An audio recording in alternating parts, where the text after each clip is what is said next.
This time we'll call roll, please, for the council, and then thereafter, the chairman for the commission will call a roll for the commissions. Councilmember Bartholomew. Present. Councilmember Juneau. Present. Councilmember Roussel. Here. Councilmember Byrd. Here. Councilmember Trufant-Salvat. Here. Councilmember Edgecombe. Here. Councilmembers Lapine, Black, and Williams are out. All right, for the commission, Trevor Smith. Here. Monica Wirtz. Here. Gibby Andrew. Okay. And Deanna Jurisic. I'm here. And Cornell Smith is a present. He is here. So we're all here. Everybody stand for the prayer, please, by Ms. Wirtz, then we have the pledge. You'd please bow your heads. We take this moment to acknowledge Almighty God and thank Him for our bountiful blessings, especially for this parish's natural resources. We give thanks to God for our brave and courageous men and women in our military who daily risk their lives to protect our precious freedom, and we pray for our world leaders to know how to obtain world peace. We pray that this government body, comprised of both council and administration, will always serve our parish with honesty, humility, and equality to all, and for the wisdom to know right from wrong and the courage to do that which is right. And as this government body gathers here today, we pray that we will all be spared from all harm and destruction this hurricane season. This we pray. Amen. Amen. Charlie, would you lead us in the pledge, please? Pledge allegiance To the flag of the United States of America and to the republic for which it stands, one nation, under God, indivisible, with liberty and justice for all.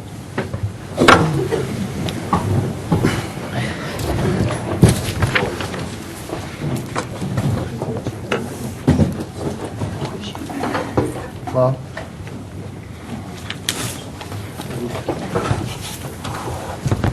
Item number 2, discussion and consideration of taking action on matters pertaining to the interactions between the Pleasants Parish Government, Pleasants Parish Council, and the Pleasants Parish Civil Service Commission in regard to ongoing litigation and budgetary issues, including Civil Service Department officers' positions, facility assignment, and funding. This time we offer with the discussion at this time. Anybody at the table have any discussion from the council's standpoint?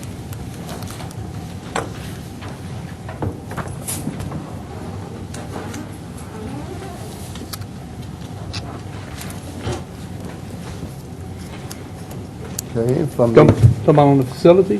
Where they, well, yeah, what we tell them the question concerning number 1 bullet. Yeah. actually, I've been going back and forth with this since I've been in office as far as where civil service should be. And quite frankly, it needs to be back in Port South where it originated from, back until Katrina. And I think since I've been in office, it's been a ongoing issue with some of the civil service workers not wanting to be present in Port South. You know, and I believe we need a presence down there.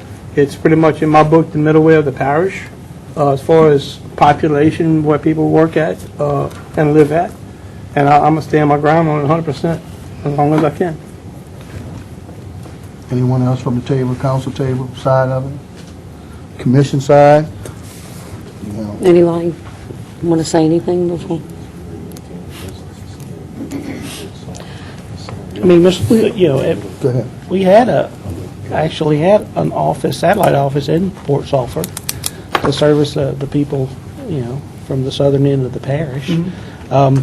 It just seems to make more sense from a business perspective to have the civil service office here where all of our other, you know, offices that they deal with are on a regular basis. It just makes it it makes it more efficient and more effective. Well, I guess it is in a way, but if it wouldn't have tried bucking the system or not, how would you say it, not doing what was told to be done, because we assigned the office spaces for the different entities of the government. So therefore, it's like, let's keep slapping in the face because we're not going to go down there no matter what you tell us. And that's what I have a major problem with, because as far as I know, the council is the governing authority of the parish, and, we're supposed to do all this budgetary decisions and take a lot of heat from our constituents and the public, and it's just mind-boggling that we just keep getting slapped in the face. And that's the way I'm speaking for myself. Sure. And I think a couple of the issues was, we were concerned that there was going to be adequate office space and secure locations for files. And, Yes, sir. and when we did some of our studies, 90% of the business and the walk-in traffic was here in the Bell Chase office, opposed to 10% down south. So it just seemed like this was a more efficient location to have the civil service office, but absolutely willing to have an office in Port Sulphur that's manned 2 or 3 days a week. So, Right. Well, it just goes just like anything else. When you want something to happen, you'll find ways to make it happen. And when you don't want it to happen, you'll find ways to manipulate, might be the right choice of words, or to get people not to go be or show up down there. They'd rather wait an extra day to do it up here. That way it helps not to move it down there. And I guess also, when we... I want to apologize No. for not asking you all to state your names and the commission, please, because I'm sorry about that. That's okay, Mr. Jim. I'm sorry. Do you want us to Yeah, would you introduce ourselves? I'm Deanna Jurasich, Chairperson for the Civil Service Commission. Trevor Smith, Vice Chairman, Civil Service Commission. Cornell Smith, Commissioner.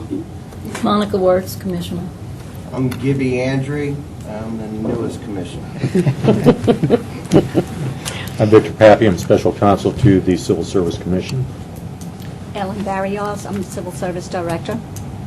Dominic Scanduro, I'm the pro bono lawyer for the commission.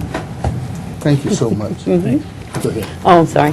No, I guess our concern was to Jeff is we did eventually have to move down to Port Sulphur, just like y'all asked us to when Mr. Paradellis was in office. And then Isaac hit, and all those records were destroyed.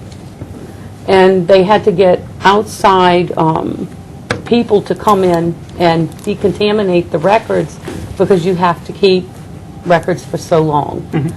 And that's one of our concerns, and then the commission, the department was moved around a great deal after Katrina with, we knew there were problems because there wasn't space for everybody. People's office down the southern end were destroyed also, so everyone was scrambling for places. And I think we moved 5 or 6 times. The office was moved a great deal, and it was difficult. So I guess from your standpoint, I understand where you're coming from, but what we would like you to do is try to think about where we're coming from also. And, we had Ellen do a study to see how many people were coming in the office in the south part and how many were coming up here. And it seemed that there was more people up here than there were down in the southern end. And that's why when she asked us if we open a satellite office, just a small office down there, would that be great? And we told her I think that would be wonderful because some of the people who don't live up here, it is more convenient for them to go there. But still, there are times during the day when they see no one, and they also work with the Human Resources Office and the Finance Department.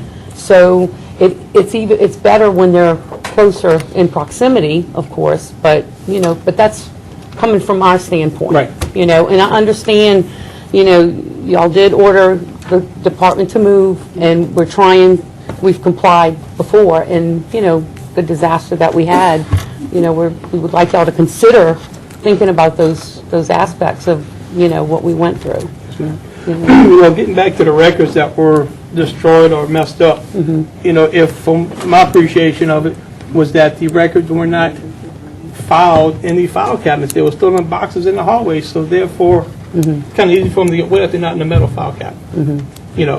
And as far as doing a survey, it's just like I told Mr. Trevor a few minutes ago, you can basically ask people not to go down there. That way your numbers look better up here in Bell Chase. And it even goes as far as people that were supposed to get physicals were asked not to go to PMC. They were asked to go further north. That way, it's like they were trying anything they could to make it look that it wasn't feasible to have an office in Port Suffolk. There was a reason for that, I don't know what it was. It was something to do with, I don't remember what it was. There was a reason, because we did ask about that. Yes, ma'am. That it, why aren't they going, if they're living in the lower end, why aren't they going down there? So you feel like it's been a conspiracy to keep people from coming In this a way, way? in a roundabout way, yes, ma'am. Okay. I don't have, it's funny because I don't have to go ask for information off the street, and that's where, and everybody knows that we get more information off the street than we do on our own emails, before it happens. And when people come to you and ask why is this being done, and why did this and say this, why, of course, you got to take some of it with a grain of salt, but Right. when you have, pretty prominent people coming to you with the same information that a constituent off the street is, then you you have to start thinking about it in different ways. Yes, ma'am. Okay, anyone else from the council side? Anybody from the commission side? Okay, anyone from the audience have any comments or questions? Hey, Johnson, what's the resolution? Is there anything that happened? With discussion. Not to vote or anything. Is there a resolution or? We're doing it point by point, all the points item are being discussed. When I say resolution, is there? No resolutions. When I say resolution, I mean, is there an outcome? Are we just talking about it? I mean, Yeah, we're trying to get the both bodies together to resolve, have some kind of Okay. resolution to it as a whole, but we don't have no resolution at the table as such, more or less of a discussion. Mr. Rousseau? The resolution will be when the court rules. Okay, that's the answer. Yeah. We don't offer resolutions. We just have a discussion. But that's on every item here, right? Yes. What are we doing? I'm participating in the public meeting that was called. Well, Bo, I think the commission's willing to come to, some agreements, and So am I. and maybe we can dismiss some of these lawsuits and Right. quit wasting, money on attorney fees and all the things associated with that. I'm of the same opinion, and that's Okay. what I thought we were here to do. So I'm just asking my colleagues if there is going to be any kind of resolve to any of these items, maybe we can. I think after discussion, if the both parties do agree to resolve anything, it can be done at that point in time. But until we have the discussion, you can't have to have nothing to resolve until you come together on making a decision. So that's where we are now. And I think Yeah. we all agree that we want to come to some kind of decision so that we can stop this, because it really, the parish is going through a rough time right now, so we would like to work together instead of, we've never had this big of a conflict between the council and the Civil Service Commission. And we don't enjoy this at all, so if anything good could come from this, which I thanked Mr. John, and I'd like to say it on the record for him to call us together like this, it's a plus for everyone. Do you guys have any proposals? Well, if you don't mind, Mr. While we finish with the items on the agenda that's being presented, then we can discuss whatever thereafter if you want to suspend it. I'm just asking Yeah, I'm just in saying. regards to the item that we're on, which is the building and the move. I'm asking if they have any proposals on the move. If they want to split the time in Port Sulphur and Belchase, or if the council's opinion is to just stay in Port Sulphur as we voted on. And if we can't come to an agreement, then, as Benny said, we'll let the courts decide, but They have discussed that, made those notes earlier in the meeting discussion, just what you're requesting, about partial here, partial there. That was brought up by the commission, its members, and saying that they would prefer doing it that way. So Which we that, did, you know. I'm sorry, Mr. John. Go ahead, I'm sorry. Which that's being done. We do have the office open several days a week in Port Sulphur. And then we have the office open in Belchase also. So that is being done, and I think it's working well. But like I was telling Councilman Edgecombe, more people come up to Belchase than go down there. But we could still work it the way it's going. I don't see where that would be a problem. If there was probably it'd be a better place to store records, would be a good. All right, I'll open up to the audience at this time for the question. I'm trying to get an understanding. Jared, that's your name? Deanna? Yeah. Sure. When you say more people come up, when you're referring to come up, coming up from where to what? From the lower end of the parish to the northern end. So you're saying most people prefer to come from Boothville up to Belchester, is what I mean, you saying? Most people, no, that's not what I meant. There are more people who live in the northern end of the parish than the southern end. And when you have the office open, we've discussed this with our director and her assistants, more people generally go to the Belchase office than from wherever. But see, I think you're being general. Right. When you're saying wherever can mean anything. To me, rather than, I remember, I was kind of glad when something was put in Post Elk other than Belchase. Because even though Belchase might have a larger population, but do we utilize the service more than any other than that? So if you have some numbers, I like to get numbers because right now you're being very general and that's not specific enough. You should be able to say 90% of the people that come to our service that we see in our office who sign in, we find out they came from Belchase there. Do y'all have that kind of statistics? Yes, we do. Okay, I like to get some statistical data. As of now, the last record for 2016, 95% of people visit the Belchase area as opposed to 5% to the Port Sulphur office. I'm not talking about business, but where are they from? That's the question I'm asking.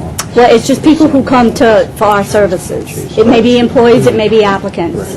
But see, that's what I'm saying. That's very vague to me. Seems like to me is that there should be a stuff when a person signs in saying where they're from. If I come in, you're saying X amount of people come from Phoenix, X amount of people come from Post South or Boothville, just the same people serve the office in Belchase rather than in Post South. I don't think that's no really that kind of data that can support the cause. Because other than that, then who to say those people at Post South are permanent office and that was the only place there to come? Would they still come to Post South? Because they have to come to Post South, they will come. Just like people are forced to come to Belchase who live in David and Phoenix for everything, we don't have no choice but to go to Belchase if that's the only office we have to go to. You know, it seems like to me, I'm just saying that I'm not talking about when Jeff comes from, but they have been people who deliberately believe that everything should be in Belchase and nothing should be in no other part of the parish other than in Belchase. And history has shown that a lot of people in the courthouse, I don't know, I've been dealing with the courthouse since 1979, a lot of people wasn't even coming to the courthouse, no matter where they're, but it's this thing where everything got to be in Belchase. If we want to make that parish whole and that people need to have service, if it's in Post South, this should be required to come to Post South. But it seems like employees who live in Belchase and employees who live in they're using that number thing just to prevent them as employees that parish from going to Post South. That's the stuff out of the community that Mr. Escon is saying, and them saying history has shown us that's what's happening. There are people trying to put everything in Belchase and nothing else. If we're going to have a parish that's unified, then there should be things that's in Post South, that you got to go. There should be things on these things. But we're trying to make Belchase to keep things, everything everybody needs for a parish. That has never happened before in the history of this parish. We do have an office open in Port Sulphur. Wait a minute. Oh, I'm sorry. Go ahead. Oh, we do have an office open in Port Sulphur. We have two offices. We have one in Belchase and one in Port Sulphur, and it is banned. I'm saying, why should we have two? That's a saver. We told them the parish is going through a hard time, economic time, and why should we just have one office in Post South? Is that really more? But to me, it seems like it was staff driven than people driven. Barry, Go ahead, Ellen. What I was going to say is I didn't want that to be misconceived, is we don't just have an office in Belchase or just an office in Port Sulphur. We have an office in both locations, and we provide services in both locations. When we had 4 employees, each employee manned the office 1 day a week in Port Sulphur. The numbers and the statistics that we have are from the sign-in sheets from each day. 4 days in Port Sulphur and 5 days in Belchase. And And last year and previous years, it was 90% visited in Belchase and 10% in Port Sulphur. This year, it's 95% in Belchase and 5% in Port Sulphur. When we do testing, we send letters to all applicants, and we offer testing in both Port Sulphur and in Belchase, and they make the choice as to what location they want to go to for their testing. And we have had some that had a Port Sulphur address that did choose to test in the Belchase area. Ms. Truebach? Ms. Barrios, do you believe that if the office was located in Port Sulphur only, that no one would visit your office? I believe that the numbers would be very minimal, because when we were located there before, prior to Hurricane Isaac, we had employees that would beg us to bring stuff up to Belchase to them, paperwork, and I do think it would hinder the operations. See, my problem with it all, and even as I sat as an administrative assistant to the previous council member, it was ordered and it was legislated by the council. If every department would be as defined as the civil service is on where the office should be, you know what type of chaos would be created right now? If every department would take the position that you have taken.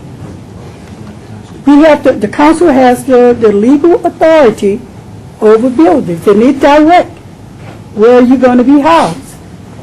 If every other department, maybe just 5 departments of this government would be as defined as civil service, do you know what type of chaos would be in this parish? I do remember one other department. It was the Internal Auditor's Department.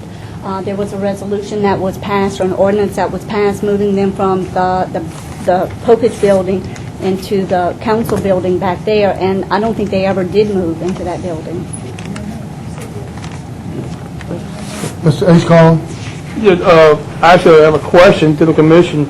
Are they willing to move to Port Sulphur as the ordinance requires them to, if in fact we need to get some extra file cabinets or something for them? I have a question. First of all, I'd like to say something. It's an honor and a privilege to be here. I don't know how I got this honor and privilege. It's something through Tulane, where I've taught law school for the last 15 years. I'm listening to this, and this isn't the Plaquemines Parish that I remember growing up. Plaquemines Parish I remember growing up was one where people got along and were moving forward. And what I'm hearing from the time I've come on this commission are lawyers talking, people sitting there, not with faces of friendship, but with faces of contempt. And I, for one, just don't get it. I've known Mr. Bartholomew my whole life. Since I was a kid, looked up to him my entire life. And I appreciate you having this meeting and putting this together, Mr. Bartholomew. But the one question that I haven't had answered, and I'm a taxpayer. I chose to live here. My dad was an assistant DA down here before me. I had 10 years in, loved every minute of it myself. But what I can't understand is, and the question I haven't gotten answered from the council, my council, is why was there a vote to move the commission where 95% of the population is to where less than 5% of the population is, where 95% of the workers are, as opposed to where less than 5% of the workers are? Why is that? Can the council answer that for me? Well, we have a question on the table before yours. Well, can I have that one answered next by someone? Mr. Edgecombe's question was. Mr. Edgecombe? Well, my question was, will civil service willing to move to Port Sulphur, like the ordinance requires, if in fact they need some more file cabinets or something? Would that be adequate? Well, and I think that my question's pertinent before answering that one. Why is it that there was a vote to move the commission that's constitutionally created and is here to protect the worker, by the way? I think Why was there a vote to move it To answer your to where question, it's Mr. less than Gibby, 5% of the population. To answer your question would be simply to say that for the same reason that the courthouse remained on the east bank of the river. Well, that was done by vote. And this was a there was a vote. vote This was 3 a different vote also. times. But that's not the same question. That's not Yes, the it same is. answer. I'm asking, why was that you would burden every worker in the parish, or at least 95% of them, If I'm and not move to where mistaken, it less was than actual 2%? legislation before I was even on the council. But regardless, the council spoke. I guess, Mr. Andrew, to answer your questions, because the majority of this council felt that it wasn't proper to abandon the southern end of the parish, as you suggest. I'm not trying to suggest abandoning anything. In fact, we have an office. Can I ask now. hold on, please? Well, I don't want him to speak. No, yeah, but he has the floor, then you go ahead. Well, You go He's got to ahead. be honest about it. I am, That's well, what very I'm saying. honest. I know you are. This whole thing, go ahead, My Mr. comment Russo. is that the council decided not to abandon the southern end of the parish and reestablish offices that were always located in the Freeport Sulphur building to accommodate people. Whether they have to go down there for a physical or an application, it's the same. And, to cut to the chase on this whole discussion, this is all ancillary conversation. The real issue is whether or not the civil service department is going to follow the law that the council passed or not. And if that's the case, are they really a juridic entity to be able to sue this council under the charter that has the authority to move other bodies such as the judges, the DA, the assessor, all of those officers that we provide space for? And that's the real answer. And the reason I came today is because I have some serious issues on the way that this civil service board is operating with their attorney, Mr. Pape, who is representing the board against us, but also as a hearing officer for employees who come and appeal. I think it's an inherent conflict that this board needs to take a hold of. And the reason we're really here today is because the state civil service people have recommended that we meet with you and ask for you as a board to handle your own problems, which we believe exist.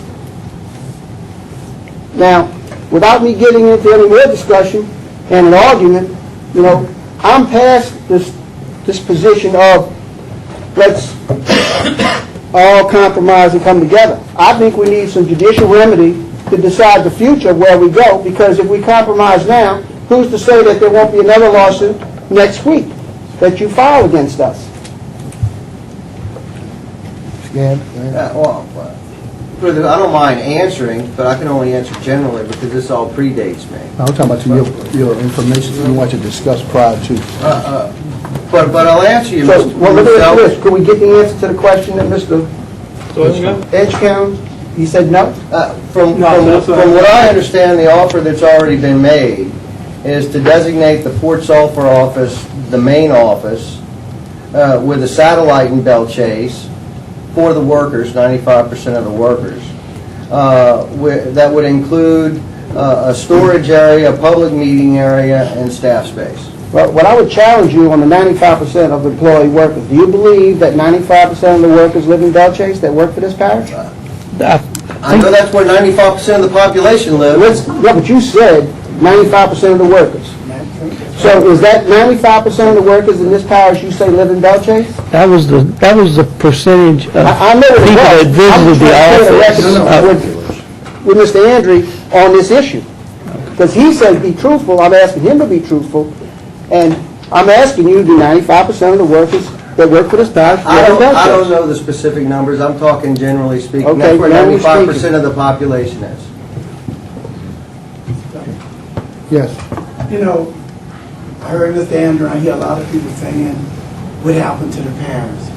And why we can't come. We'll never come together if we play that game about 95% of the population and not talking about employees. Most employers will go wherever they need to go to do anything.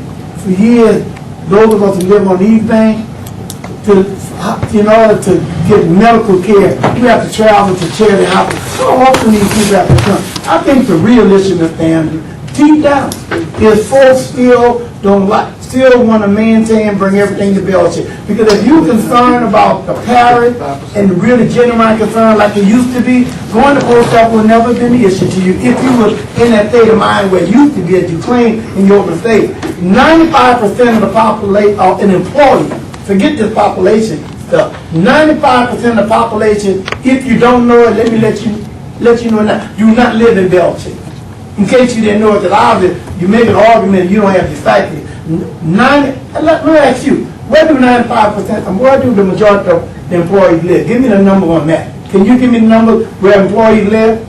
I don't have those numbers. See, how can we be arguing as a board have an argument when you don't even have statistics? The only statistic you're using is that 95% of the population. That let me know y'all not serious. Because anybody, especially with legal-minded people, going to bring statistical evidence for your argument. You will not come to a trial fact with no general. You should be able to say that X amount of employees live in post office. Civil service should have that statistic on file if you be X amount of employees live in post office. X amount of employees live in. For not to have that information, our whole go to my position is the fact that folks want everything in Belgium. And that's what divided this parish.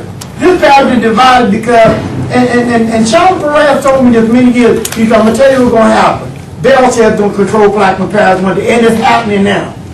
And I know people don't like to hear that, but if the cap fits your wear and wear tight. I love Plaquemine Parish, and I've been in Plaquemine Parish for a long time, staying there for a while, and I'm not going nowhere. And I have friends in Belcher and everywhere who take the same position I take. We got to stop making Belcher the center of everything. We got to bring this back. The only way we can bring together is there's an ordinance saying that you're supposed to be in post office, that office should be there. And if somebody really wants to do it, I know if I got to go to court anywhere in the country, if I got to go anywhere for medical, I got to go there if I want my treatment. Employees don't make those kind of decisions. As the truth can say, it would be a dangerous thing when people can pick and choose where they have to go. No, that shouldn't work like that. Mr. Roussel? And let me just, for a baseline, if you want to know, the 2010 census population shows 55% in Belchase, not 95. That means that the other 45 are spread out in the southern end on the east bank.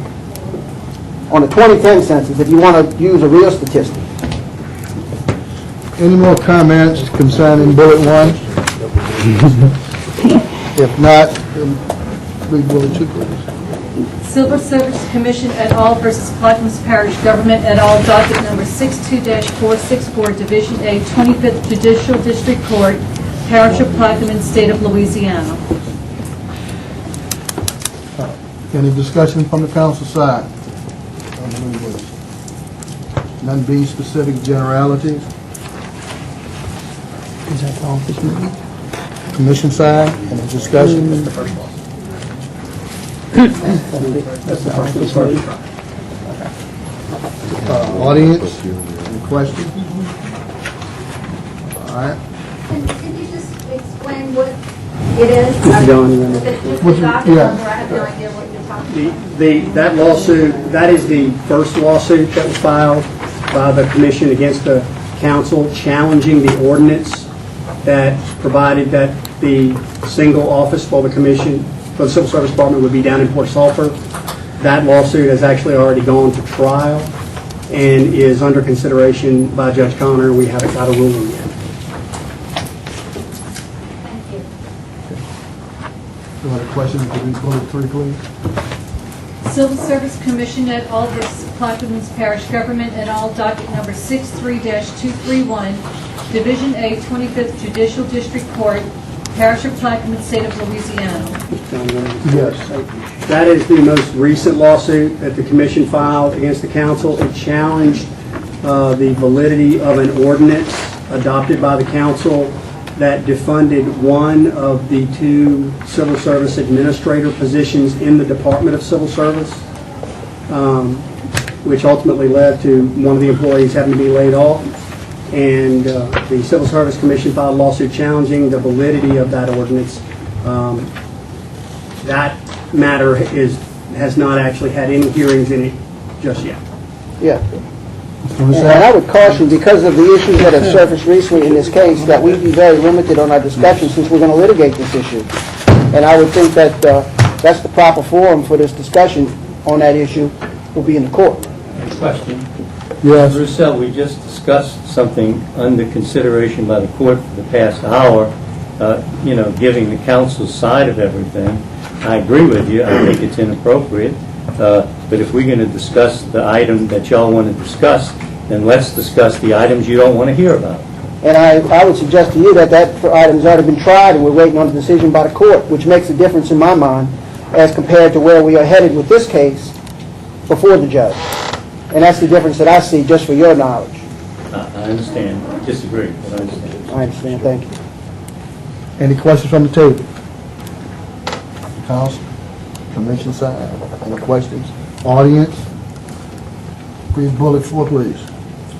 Layoff executed after adoption of ordinance number 16-97. And just as, I mentioned when I referenced the lawsuit, one of the items that was raised in the lawsuit was that because there were 2 positions, one was defunded, and that position was filled, that employee ultimately was laid off, and there are ancillary issues about that. It is my understanding there actually has been an appeal filed of that layoff before the Civil Service Commission, and it's all referenced to Ordinance 1697, which was the ordinance that merely defunded one of the 2 positions. It didn't actually lay anybody off because that was outside of the council purview. Table, any questions from the table? Comments? Council side? Commission side? I just had a brief comment. I mean, and our concern is that, a position was defunded and a person lost their job, and our duty as a commission is to protect our employees, and I think we feel like this circumvented the whole civil service system, and that's what concerns us, and what would stop the council from defunding anyone's position that's a current employee and them losing their job. So that would be, I think, the commission's concerns with this particular situation. Anybody else from the commission side? Council side? Anybody? Just as a point of information, there's been over 40 positions defunded. But none that were filled. They were vacated positions. They were filled and they're filled today. And they'll be unfunded, 19 of them, January 1st. They are unfilled. 200 of them, when you add those in, unfilled. When you add the filled position, there's first one 19 the other day, effective January 1st. But also, Mr. Russo, did y'all realize that when y'all defunded that position, more work was coming into the office due to the layoffs, and we needed that person in there because the scanning clerk that was funded was on leave, and her position was open. And then when you defunded that other position, it left 2 people in the office, and it put a strain on them with all the layoff work that they had to do. Because they had to meet with employees and things like that. And that's why we were concerned with it, because, we had more going on in there than that they could handle. And we are concerned about that as well, because over 200 employees have left this workforce in the last several months, which means that the other 400 will have to pick up the slack. And that's the reality of what we're living with today. So your department is one department.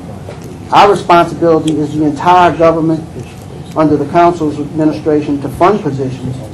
And by not being able to have the funding because of the past debts that's been incurred, the low price of oil, and all of the other things that you've heard, all of those employees in the field today are having to pull somebody else's slack.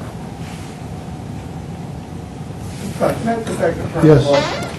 I'm trying to find the gentleman, you got hearing officer here. I see that title. What do that mean? Because he's steady shooing over here. And because hearing officer to me seems like a person that's supposed to be neutral and taking notes. But he's not saying nothing out verbally, but he keeps distracting me because he leaves me to Mr. Andrew whispering, talking the whole time. I'm just trying to find what is the purpose of hearing officer. Because in most things, there's somebody just hearing stuff and not shooting with somebody else. So can you help me with what is his role here? Just for my purpose of information. Because I'm confused. Well, I'm basically the special counsel to the commission, the same thing as Mr. Garrett is to the council. Okay, so you were like, okay, so that's, okay. Yeah, but, I just want to make sure, because you said shoot with him, right? and in my opinion, is that this, he's a special counsel to the Civil Service Board, but when an employee has an appeal, they go to him to hear the appeal, and he sits in judgment of the employee, knowing that his client is sitting on the side of it. I was just trying to, because it's been a distraction to me the whole time this meeting been going on. He's been steady shooting, and I'm trying to hear y'all, but it's disturbing to me when I got to keep turning to him, whispering to Mr. Andrew. You know what he was whispering? I'm not even concerned. That you should run for office. That's what he was shooting. You should run for office with all your opinions. Y'all have opinion. Yeah. Mr. Leon, question. As far as the a position that was trying to be filled, why didn't they ask for a clerk instead of an administrative assistant? Because they needed the administrative assistant more than they needed the clerk, because the clerk was a part-time position. And all she really did was come in, I'm not sure how many days a week. It was so many hours. 5 hours each day. 5 hours a day, and she would scan things to put in, the... She was on leave. Her position was still filled at the time that we filled this one. Yeah. So she was on leave. We still had the funding for that position, but they needed someone in there, and when they advertised for the position, the 3 people that came up, we interviewed them. Mr. Smith and I were in on the interviews, and we felt like the person that was chosen had more knowledge of what they needed in our office. So that was the reason why we didn't fill the scanning clerk. Well, I asked for it. I'd like to say something. Yes, we're not here to hurt no one. We're here to try to help and see what's going on. As you said, her job was defunded. We defunded some jobs, and we have to have people cutting grass. We have to have people taking care of the levees, and we are getting more levees from the Corps of Engineers every day. We're getting more gates. We have 29 gates, and we have less people to work it. So we laid off some people that was instrumental in this place. We laid off some grass cutters, we laid off, and they're just as important as anybody that works in an office.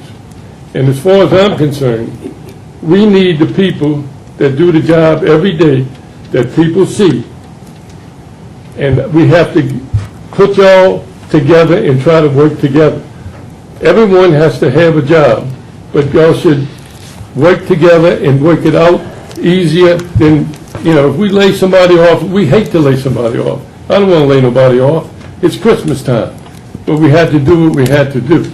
So I think every organization in the government has to do what they have to do when we make a decision.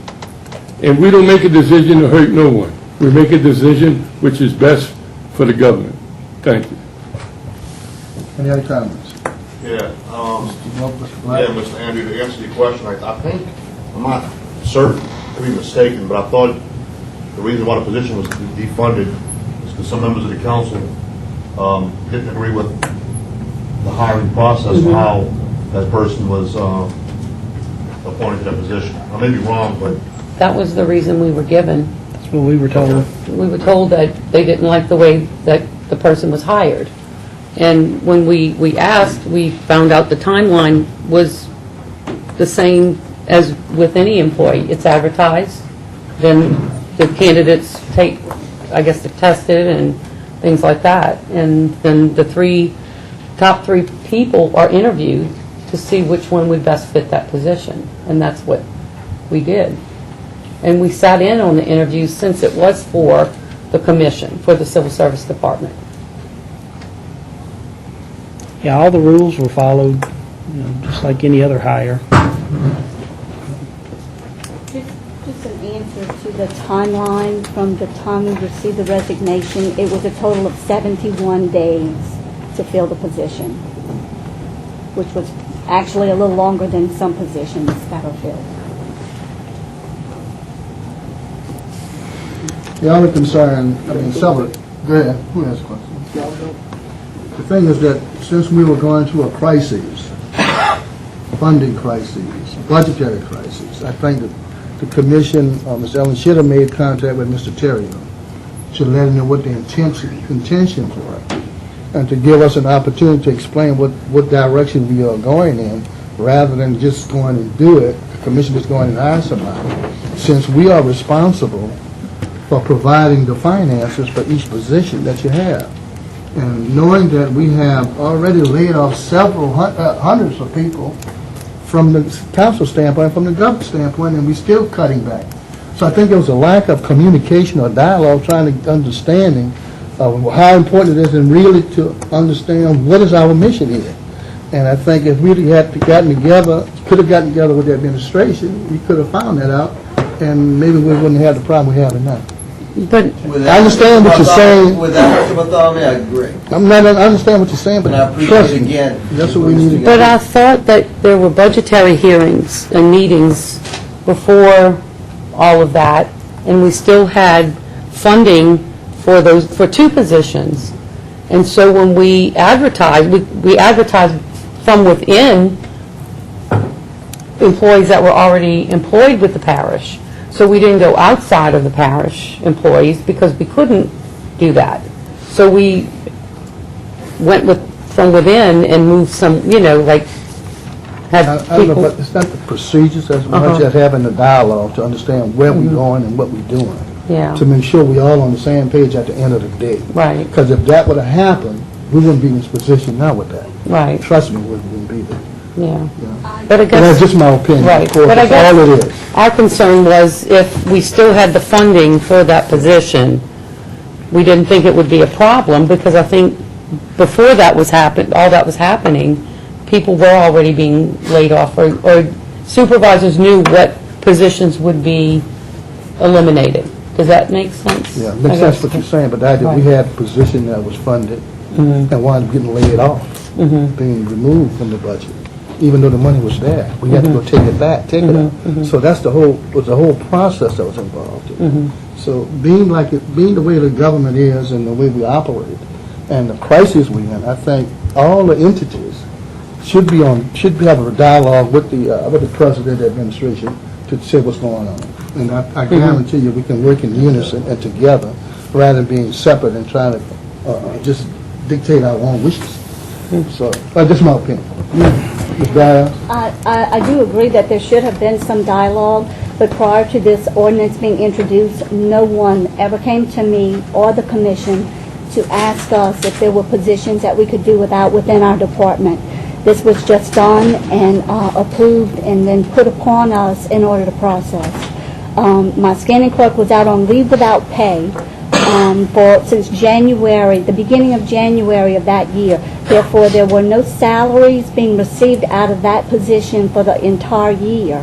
That money is still in my salary budgets. And y'all unfunded a position that was filled within the department without even talking or coming to any of us to see what our needs were. I stand on my comments as stated. Well, and that was done anybody- different from the other layoffs, because the appointing authorities chose what positions they wanted to lay off in the prior layoffs. They had input on what positions were actually defunded from their departments so that they could continue to run their departments efficiently. And that was not done in our case. Civil service plays a role in setting up the procedural thing for layoffs. It's not like you're not involved in this process. You're involved from day one when we let people out. We had to get a process from you, what is legal standpoint of mine. So it's not that you then wasn't involved in it. But just like I'm saying, though, that if you had the dialogue, that would have been resolved. That's all I can say. Anybody else? Any questions from the team? Audience? Can I just ask, Mr. Smith, you guys said you heard that was the case.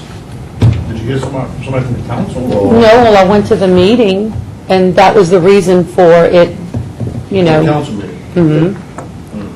That's when, I think she's talking about when Ms. Barrios wasn't. She wasn't there, so I came to the meeting to speak on her behalf.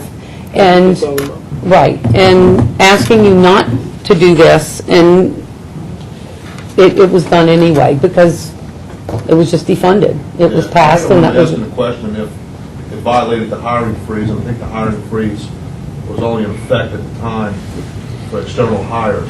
Exactly. Yeah, that's why I had voted against defunding the position. Mhm. 'Cause I remember, I think now I do recall your question, Mhm. and that was the answer that was given. Yeah.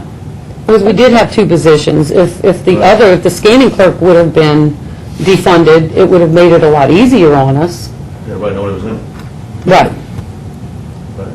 But wasn't it also true that this appointment was made a day before the next available council meeting? I don't really know, Ms. I Sullivan. don't think so. I think the interviews were done the end of July, and when it was processed, it went into effect August the 1st.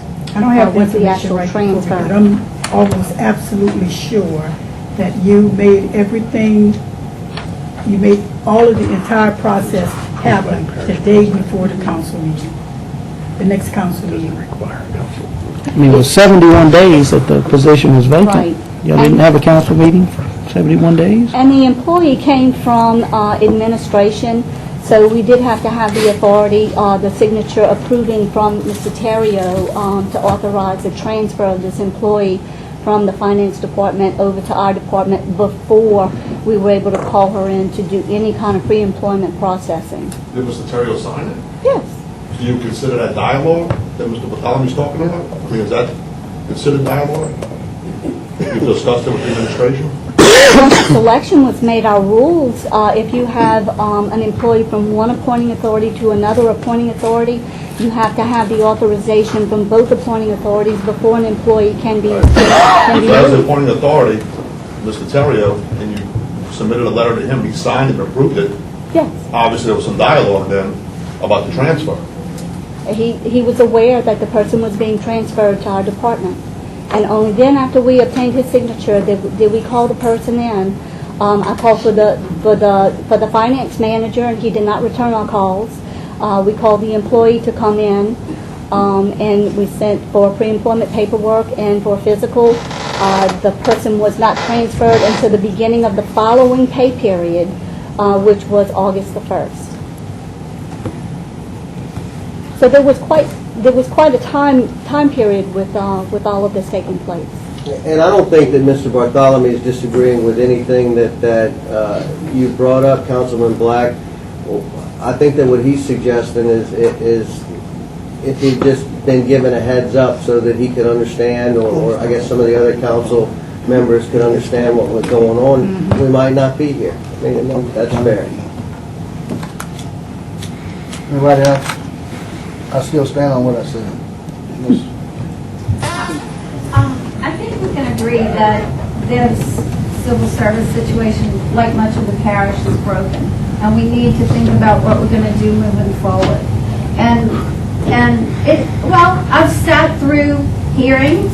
You know, throughout my campaign, I made myself just absolutely driven to get all of the knowledge. And I sat through the hearings. You guys know, you saw me sitting in the office. And having had the experience with the school board and tenure laws, there's not a big difference. Correct me if I'm wrong, Mr. Andre, because your dad helped us a lot with the tenure hearings in the school board. And it's created to protect the employee as well as to protect the system. So that with each new administration, we can't just have somebody come in and get rid of all the employees and start from scratch. So that the employees do have some protection. But by the same token, we need to make sure that we have things in place that are in place regardless of the people or the personalities involved in those positions. So as I sat through the hearings, I thought, after sitting through many tenure hearings with the school board, that we really can't lay off anybody else because we don't have good procedures in place, in my opinion, when someone's laid off. Are we all being evaluated on the same, by using the same measure? Has everyone who's doing evaluations been adequately trained? Are we doing any sort of improvement plan for the employees that are found deficient?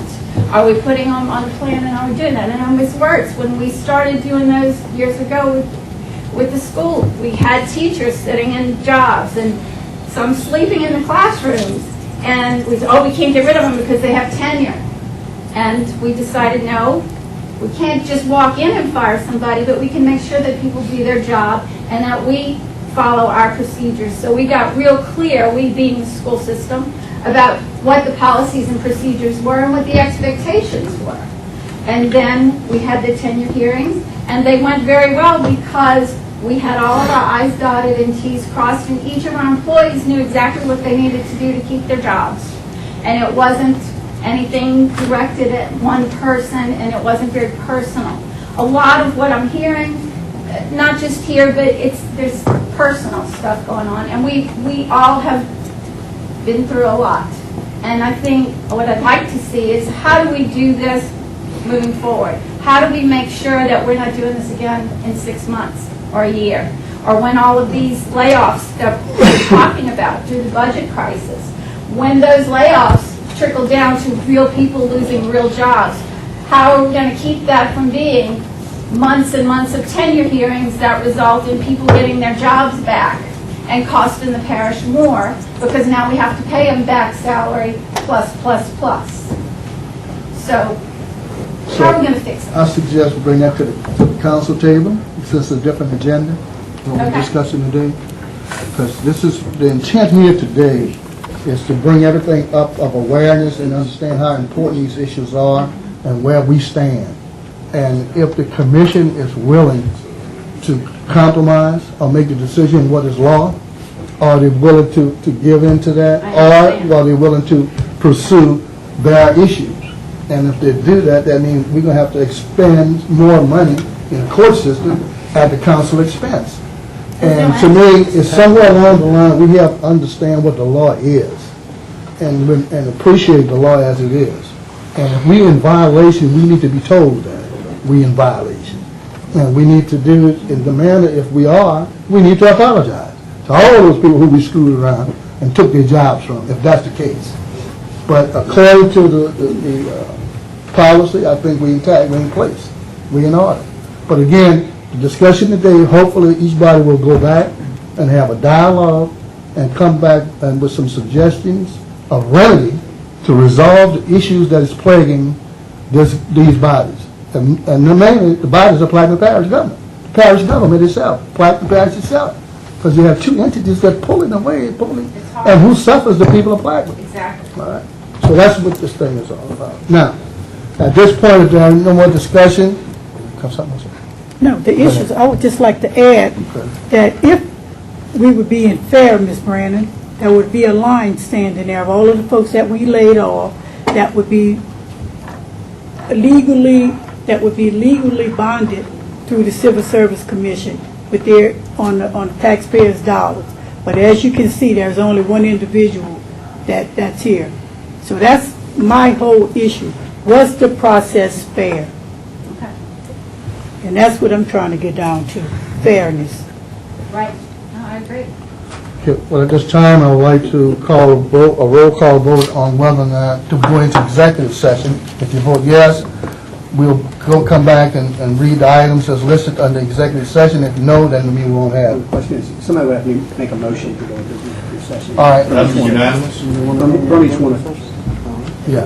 Bill, you want me to go into executive session? Y'all want to go into executive session? Don't want to go? No, it doesn't have to be unanimous. Majority vote. Majority vote. Y'all want to go in executive session? Somebody can make a recommendation. You off? Yeah, discuss it. And I want. I'll offer to go into executive session. Do I have a second on the council? Second. You need to read them. Well, she's going to read them after we get the support to go in. You read them first. Second, Irvin? Irvin, second. All right, you want to read them? 3A, character and professional competence of Ellen Barrios, Civil Service Director, LRS 42:17A1. 3B, Civil Service Commission et al. versus Plaquemine Parish et al. Docket number 62-464, Division A, 25th Judicial District Court, Parish of Plaquemine, State of Louisiana, LRS 42:17A2. 3C, Civil Service Commission et al. Versus Plaquemines Parish Government et al., docket number 63-231, Division A, 25th Judicial District Court, Parish of Plaquemines, State of Louisiana, NLR Rights 42:17A2, and 3D, Attorney-Client Privilege Communications related to effects of Ordinance 16-97 and the layoff associated therewith, NLR Rights 42:17A10. Mr. Chairman, I would ask that the question be divided, and A would be taken separately or deleted completely. Okay. Okay.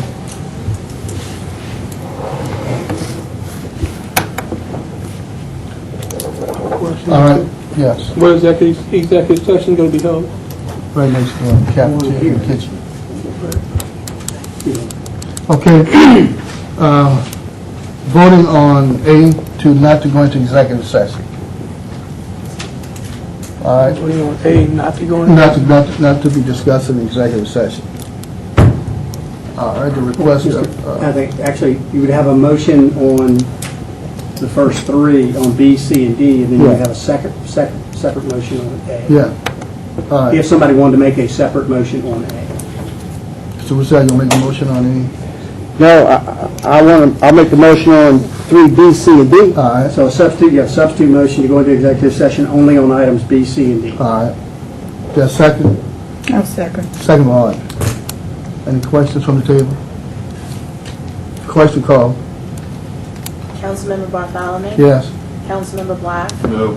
Councilmember Juneau? Yes. Councilmember Roussel? Yes. Councilmember Burt? Yes.